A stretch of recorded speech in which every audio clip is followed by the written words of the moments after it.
নমস্কার বন্ধুরা, আপনারা রয়েছেন অ্যাস্ট্রো মোটিভেটর চ্যানেলে। আজকে আমাদের আলোচনার বিষয়বস্তু হলো যে মহালয়ার দিন যে সূর্যগ্রহণটি পড়েছে, সেই সূর্যগ্রহণ পড়ার ফলে কোন কোন রাশির উপর তার কী কী প্রভাব পড়বে। তো চলুন, ভিডিওটি শুরু করার আগে আপনাদের কাছে একটাই অনুরোধ, আপনারা এখনও পর্যন্ত যারা আমার এই চ্যানেলটিকে সাবস্ক্রাইব করেননি তারা আমার চ্যানেলটিকে সাবস্ক্রাইব করে পাশে থাকা বেল বাটনে ক্লিক করে অল অপশনটি অন করে দেবেন এবং ভিডিওটি সম্পূর্ণটা মনোযোগ সহকারে দেখবেন, স্কিপ করবেন না, কারণ স্কিপ করলে অনেক জায়গা মিস করে যাবেন। চলুন তাহলে ভিডিওটি শুরু করা যাক। আজ 21শে সেপ্টেম্বর, দেবীপক্ষের শুরু আজকে থেকেই হয়েছে। মহালয়াতে পিতৃপক্ষও শেষ হয়ে দেবীপক্ষ শুরু হয়েছে। তো 2025 সালের মহালয় দিন রয়েছে বছরের দ্বিতীয় সূর্যগ্রহণ, মানে আজকে। সাধারণত ধর্মীয় মত অনুসারে সূর্যগ্রহণকে সাধারণত শুভ বলে মনে করা হয়। আর দেবীপক্ষের সূচনার দিনই সূর্যগ্রহণ পড়ার কারণে কিছুটা জল্পনা বাড়ছে। তবে জ্যোতিষশাস্ত্র মত বলছে যে 2025 সালের দ্বিতীয় সূর্যগ্রহণ সুখের বন্যা বইয়ে দেবে বহু রাশির জাতক জাতিকাদের কপালে। 21শে সেপ্টেম্বর মহালয়ার দিন ভারতীয় সময় অনুসারে রাতে রয়েছে সূর্যগ্রহণের সময়কাল। যদিও সেই সূর্যগ্রহণটি ভারত থেকে দৃশ্যমান হবে না, ভারতে অতটা এফেক্ট পড়বে না, কিন্তু যেহেতু রাশিচক্রে তো এর প্রভাব পড়বেই, যেহেতু গ্রহণ সেটা, তাই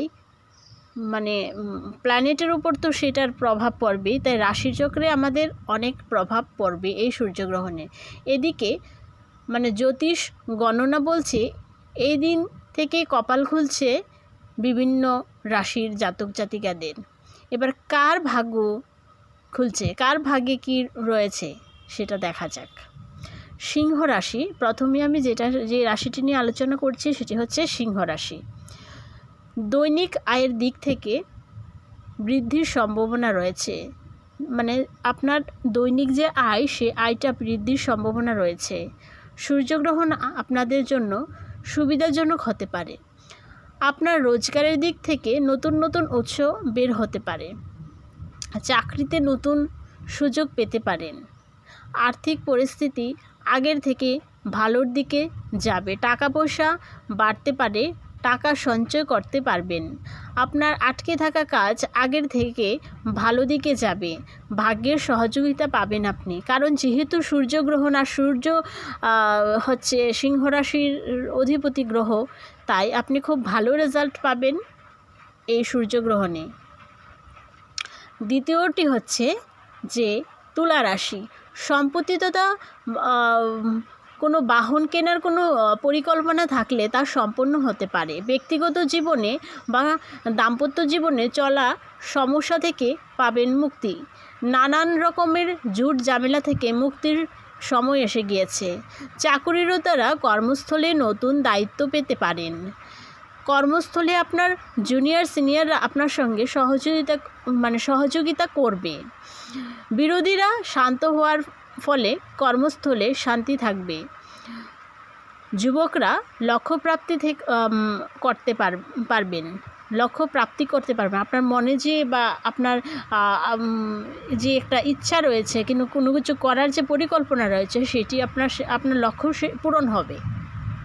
আপনার ভাবনা চিন্তা করা পরিকল্পনাগুলি সফল হবে। এবার আসছি তৃতীয় যে রাশিটি রয়েছে সেটি হচ্ছে বৃষ রাশি। এই মাসে আপনি কোনো সম্পত্তি কিনতে পারেন। নতুন নতুন সূত্র থেকে আপনি টাকা রোজগার করতে পারবেন, এমন সম্ভাবনার কথা বলছে রাশিফল। কেরিয়ারে 4 গুণ লাভ বৃদ্ধি পাবে। আপনার কথাবার্তার আপনার আশেপাশে অনেকে আকৃষ্ট হবেন। যারা রোজগারহীন তারা পেতে পারেন চাকরি। তো এই ছিল আজকে আমাদের আলোচনা সূর্যগ্রহণের ফলে। এই মহালয়ার দিন সূর্যগ্রহণের ফলে আপনাদের মধ্যে যারা বৃষ রাশি, সিংহ রাশি এবং তুলা রাশির জাতক জাতিকা রয়েছেন, তারা কিন্তু খুব লাভবান হবেন। তো ভিডিওটি আর বড় করছি না, এখানেই শেষ করছি। দেখা হবে আপনাদের সাথে আবার অন্য কোনো ভিডিওতে, অন্য কোনো আলোচনা নিয়ে। ততদিন ভালো থাকবেন, সুস্থ থাকবেন, পাশে থাকবেন। ধন্যবাদ।